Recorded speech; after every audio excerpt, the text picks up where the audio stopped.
Hey barbers, it's Dave with MD Barber for another part of the tutorial on your T1 trimmer blade and your Andis Gray T-Out liner. This is a fantastic machine that Andis makes, and I did another video on how to install the blade and adjust it prior to use. The blade is pre-adjusted obviously when we ship it to you because we actually put it on a trimmer.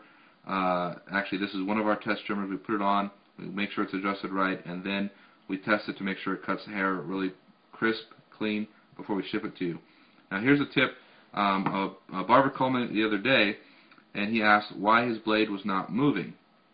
He had one of our T1 trimmer blades and he said the black piece was not moving.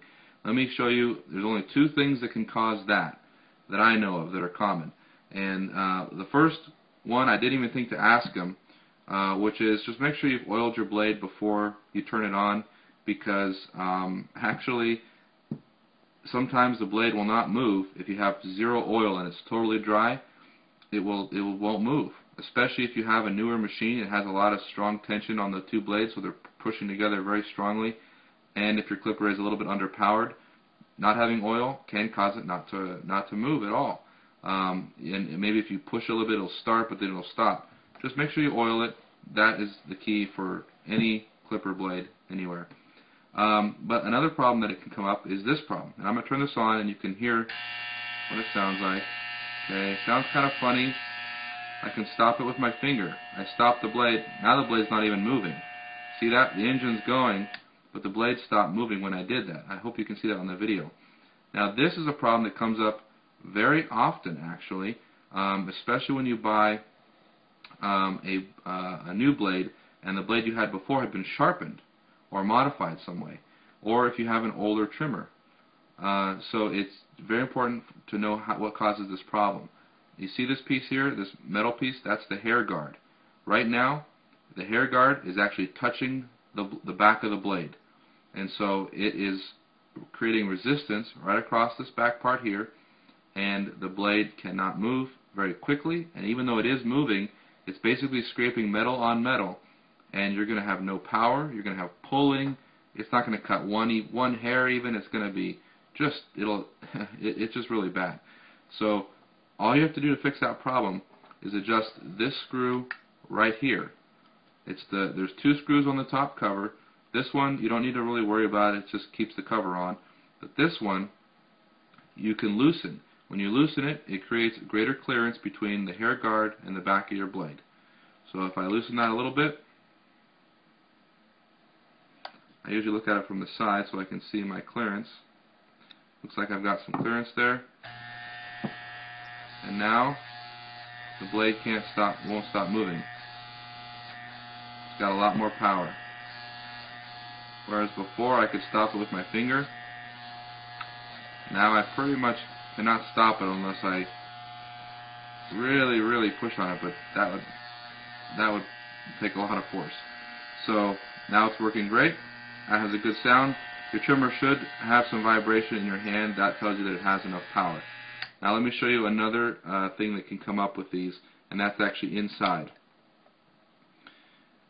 A lot of guys, when you buy a new trimmer, or even with an older trimmer, let's say you had an Andis blade on your trimmer and the blade seemed to dull pretty quickly, or you have a new blade that you put on your trimmer and it doesn't seem to cut or whatever. This is another problem that a guy just yesterday called me about and asked, what should he do. He had bought a blade from one of my competitors, not even one of our blades, but he was calling to order some of our blades, and he asked, I have to return this other blade because, it's not cutting. I thought they were a good company. And I said, well, they are a good company. I mean, I have a couple competitors, and they're all pretty good. But one issue that can come up with our blades or any blade is this screw right here. This screw controls the tension or the force that the nylon ball is going to be able to exert on the cutting blade, which is the moving blade right there. It also adjusts how far up or down the back of the blade that this nylon ball is going to be positioned.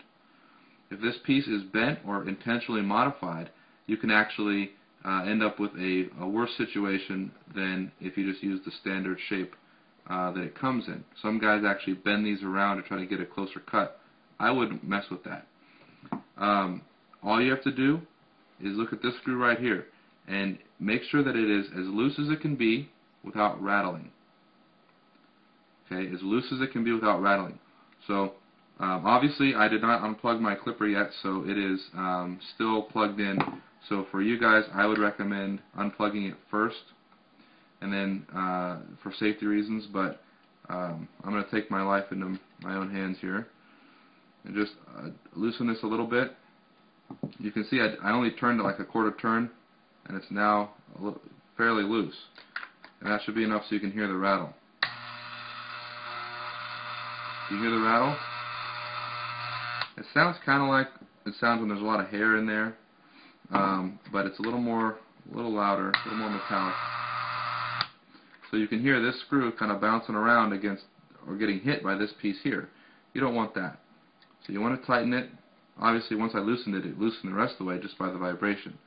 So you want to tighten it down just to the point where it doesn't have that vibration. Okay. I didn't screw the cover back in, so I got to hold it together. But basically, that's the sound you want. You want a decent amount of vibration, so that means you have unlimited motion for the nylon ball to move back and forth without resistance. That's important. It'll be a little more vibration. Usually when they come from the factory, they tighten this a little bit more. And what happens when you do that, a couple things. The nylon ball will move further down the back hole on the blade, and to the point where it's not as centered, and so you lose a little bit of your power that way. Also, it creates resistance so that this piece can't move freely back and forth. So now it has less vibration, and if I pinch it, I can stop the blade. Now it'll cut, it'll do alright, but it may pull, and it may not do crisp lineups, and it may seem to dull faster because it has less power. So as soon as it starts getting dull, it'll stop, or starts getting dull, it'll stop cutting sooner than if it had more force behind it. Then it can cut, even though it's a little bit on the duller side, it'll still be able to cut great instead of being replaced as early. So sometimes guys buy new blades when their problem is this screw, and what I'm saying is try adjusting this screw first before you buy a new blade, because the blade you have, you can get more life out of it, as well as more power out of all your blades in general. And if this is not adjusted correctly when you buy a new blade, it may not even be the fault of the new blade that it's not cutting. Maybe your other blade just dulled real fast because this was adjusted too tight, and it seemed to dull fast because it didn't have a lot of power behind it. So that's the other screw to mess with. Don't touch these other screws right here. They're really not going to help you at all. And that's it. Hope that was helpful.